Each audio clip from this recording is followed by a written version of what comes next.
There is a moment, a single quiet moment, when everything changes. You might not even notice it at first. It could arrive in the middle of an ordinary Tuesday, or in the silence after a long, exhausting night. It could come wrapped in something that looks like loss, or delay, or confusion. But that moment, that specific, divinely appointed moment, is not an accident. It is a blessing. And not just any blessing, the kind that shocks you, the kind that leaves you standing still, breathless, wondering how you ever doubted. And here is the part that will stay with you long after this video ends. It is closer than you think. Welcome. If you found this video today, I want you to pause for just a second and consider that maybe, just maybe, you were supposed to be here. Because what we are about to walk through together is not a theory, it is not wishful thinking. It is a pattern woven into the very fabric of Scripture, repeated again and again across centuries, across deserts, across dungeons and mountainsides and empty tombs. A pattern that says, the one who was forgotten becomes the one who is found. The one who waited becomes the one who is lifted. The one who was chosen was always chosen, even when they had no idea. So let us begin, and let us begin honestly. You have been carrying something. Maybe it is a dream that has not yet arrived. Maybe it is a prayer you have whispered so many times the words feel worn thin. Maybe it is a calling you feel deep in your chest but cannot quite explain to anyone around you. And the longer it takes, the louder the doubt gets. The voice that says, maybe you misread the signs. Maybe you are not really chosen. Maybe this was all just emotion, all just hope dressed up as faith. That voice is familiar, is it not? It has been speaking to people like you for thousands of years. But here is what that voice never tells you. It never tells you about Joseph. Joseph was a young man with a dream. Not a metaphor, a literal dream, vivid, specific, undeniable. In Genesis 37, he saw the sun and the moon and 11 stars bowing down to him. And the dream was real. God gave it to him. But what happened next? His own brothers stripped him of his coat, threw him in a pit, sold him to strangers for 20 pieces of silver. And Joseph, this chosen young man with a God-given dream, ended up in Egypt as a slave, in a foreign land, with nothing but the clothes on his back and the memory of what God had shown him. Now pause there for a moment, because if Joseph had been watching his own life like an outside observer, what would he have concluded? The dream was wrong. God forgot him. The blessing was a lie. But God had not forgotten Joseph. Not even close. Every single thing that felt like a detour was actually a doorstep. Every single thing that felt like abandonment was actually alignment. And when the moment finally came, when Pharaoh called for him, when Joseph stood before the most powerful ruler on earth and interpreted a dream that no one else could read, Genesis 41 verse 39 records Pharaoh saying, "Can we find anyone like this man, one in whom is the Spirit of God?" That is who Joseph was. That is who he had always been. The pit didn't change it. The prison didn't erase it. The years of silence did not cancel it. And here is the question I need to ask you directly, right now. What is your pit? What is your prison? What is the season in your life that feels like it is working against the dream God placed inside you? Because that is exactly where this message is meant to find you. The blessing that is coming to you, the one that will shock you, is not coming in spite of what you have walked through. It is coming through it. That is the part that takes your breath away when you finally see it.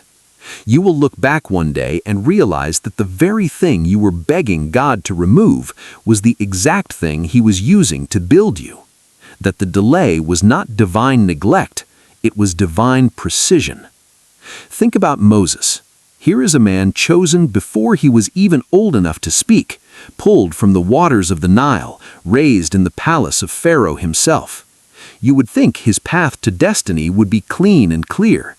But Moses killed a man, fled into the wilderness, spent 40 years as a shepherd in the middle of nowhere, tending sheep in the desert, his palace life behind him, his people still enslaved, his purpose seemingly buried under 40 decades of sand. 40 years. Think about that number. That's not a short delay. That's a lifetime. And then, the burning bush. Exodus 3, verse 4. God calls him by name from inside a fire that does not consume the wood. And what does God say? He says, I have seen the suffering of my people. I have heard their cry. I know their pain. And I am sending you. After 40 years of silence, God speaks, and when he speaks, he does not stammer. He does not apologize for the wait. He simply says, it is time. Moses went on to part the Red Sea, to receive the law on the mountain, to lead 2 million people out of 400 years of bondage. But none of that was possible without the 40 years in the desert. The wilderness was not a punishment, it was a preparation. It was the classroom that could not be skipped. And this is where I want to slow down, because I think this is the part of your story that you need to hear most right now. You are not behind. You are not forgotten. You are not a special case that God somehow overlooked. What you are in right now, this season that feels long and quiet and unmoving, this is not the absence of blessing. This is the architecture of it. There is a concept in Scripture that the ancient Greeks called kairos, different from chronos, which is regular clock time, the passing of hours and days. Kairos is divine time, appointed time, the right moment, the moment that has been set by a will greater than chance, greater than circumstance, greater than the limitations of your understanding. And here is the beautiful, sobering truth about Kairos moments. They cannot be rushed. They cannot be manufactured. They arrive exactly when they are supposed to arrive, not a second before, not a second after. Ecclesiastes 3 verse 11 says that God has made everything beautiful in its time, not eventually, not hopefully, in its time. That word in the original Hebrew carries the weight of something being perfectly placed, like a stone set precisely in a foundation, like a key carved for one specific lock in the entire world. Your blessing is that key, and it's turning in the lock right now. You just can't hear it yet. But let us talk about what it actually feels like to be chosen. Because I think the church has sometimes painted this picture that being chosen means everything goes smoothly, that the chosen life is a highlight reel of miracles and open doors, and then real life happens and people walk away confused, convinced they must have misunderstood something. Being chosen has never meant being exempt from pain. It has always meant being carried through it. Look at David, anointed as king by the prophet Samuel in 1 Samuel 16 verse 13. The Spirit of the Lord came powerfully upon him from that day on, the scripture says. David was anointed, chosen, set apart. And then what? He spent years running for his life from King Saul, hiding in caves, surrounded by enemies, watching the throne he was promised grow further away with every passing year. There were moments, you can hear them in the Psalms, where David cried out to God with raw, unfiltered anguish. Psalm 13, verse 1, "How long, Lord, will you forget me forever? How long will you hide your face from me?" That is not a man who has it all figured out. That is a man in the middle of his process, asking the same questions you ask. And God did not rebuke him for asking. God heard him. God answered him. And David went on to become the most celebrated king in the entire history of Israel, described by God himself in Acts 13 verse 22 as a man after my own heart. The caves did not disqualify him. The questions did not disqualify him. The waiting did not disqualify him, and neither will yours. Now, I want to bring this even closer to home, because the blessing we are talking about, the one that is coming, the one that is closer than you think, it often arrives in a form we did not expect. And this is where many people miss it. They are looking for the blessing to come through a specific door, a specific person, a specific opportunity that looks exactly like what they imagined. And when the blessing arrives through a different door, wearing a different face, they walk right past it. Think about the disciples on the road to Emmaus in Luke chapter 24. They were walking away from Jerusalem, devastated, heartbroken, their hope completely shattered, and Jesus himself came and walked alongside them, and they did not recognize him.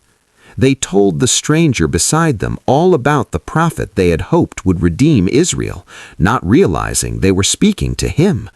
The blessing was right there, walking with them, breathing beside them, and they almost missed it because they were looking for something that matched their expectations. Here's the question this moment raises. How many blessings have walked alongside you that you did not recognize because they did not come the way you planned? How many open doors have appeared in front of you disguised as something uncomfortable, something unexpected, something that required you to let go of your own map first? The blessing that is coming for you, the one that will shock you, will likely arrive in a form that requires your eyes to be open, your heart to be soft, and your grip on your own expectations to be loose. And now we need to talk about something even deeper, something that is at the very center of what it means to be chosen. Because chosen is not just a feeling, it's not just spiritual encouragement, it's a biblical identity with very real implications. And the word chosen in the Greek, eklektos, means called out, set apart, deliberately selected. Not randomly, not by chance, not because you earned it or performed your way into it, but because before the foundation of the world, a decision was made about you. Ephesians 1 verse 4 says that God chose us in Him before the creation of the world to be holy and blameless in His sight. Before the creation of the world, that means before your birth, before your mistakes, before your doubts, before the night you wondered if any of this was real. The choice had already been made. And if the choice was already made before you existed, then nothing that has happened in your life, not the mistakes, not the detours, not the seasons of silence, nothing has the power to unmake that choice. You do not become unchosen because life gets hard. You do not lose your sacred assignment because you're in a pit right now. Joseph was still chosen in the pit. Moses was still chosen in the desert. David was still chosen in the cave. And you are still chosen right now. But chosen for what? That is the next layer of this revelation, and this is where it gets truly breathtaking. Because the blessing coming toward you is not just personal. It's not just about your comfort, your success, your elevation. The blessing God is preparing to release in your life carries weight beyond you. It is meant to touch other people. It is meant to become a signpost for someone else. Just as Joseph's elevation fed an entire nation during famine, Genesis 50 verse 20, what was meant for evil, God meant for good, to accomplish what is now being done, the saving of many lives. Your breakthrough is not just yours. The delay you are experiencing is not just about you becoming ready. It is about the people who need what comes out of your story being ready to receive it. The timing is not just personal, it's cosmic, and that should shift the way you see every single day of waiting. Every day you hold on in faith is a day you are being shaped into someone whose blessing will carry the weight of being given away. Every day you choose trust over bitterness, hope over despair, worship over complaint, you are not just surviving, you are becoming. And what you are becoming is exactly what the moment will require. Now let me take you to a place in Scripture that I think might be the most powerful picture of all of this, the story of Lazarus in John chapter 11. Mary and Martha send word to Jesus that their brother Lazarus is sick, and John 11 verse 5 makes a point of telling us that Jesus loved Lazarus, loved him. And then, and this is the verse that stops me every time I read it, John 11 verse 6 says, "When he heard that Lazarus was sick, he stayed where he was 2 more days." He waited, on purpose, knowing what it would cost, knowing that Lazarus would die before he arrived, knowing that Mary and Martha would be devastated, knowing that the disciples would be confused, and he still waited. Not because he didn't care, but because the miracle that was coming required the situation to be beyond human recovery. Jesus did not come to heal a sick man. He came to raise a dead one. And you cannot raise the dead unless the dead have had time to be dead. When Jesus finally arrives, Martha comes to meet him and says in John 11, verse 21, "Lord, if you had been here, my brother would not have died." And I hear in her voice every prayer you have ever prayed that seemed unanswered, every moment you stood at your own kind of tomb and said, "God, where were you?" And Jesus does not defend his timing with a theological argument. He doesn't explain the mechanics of Kairos. He simply says, "Your brother will rise again." And then he weeps.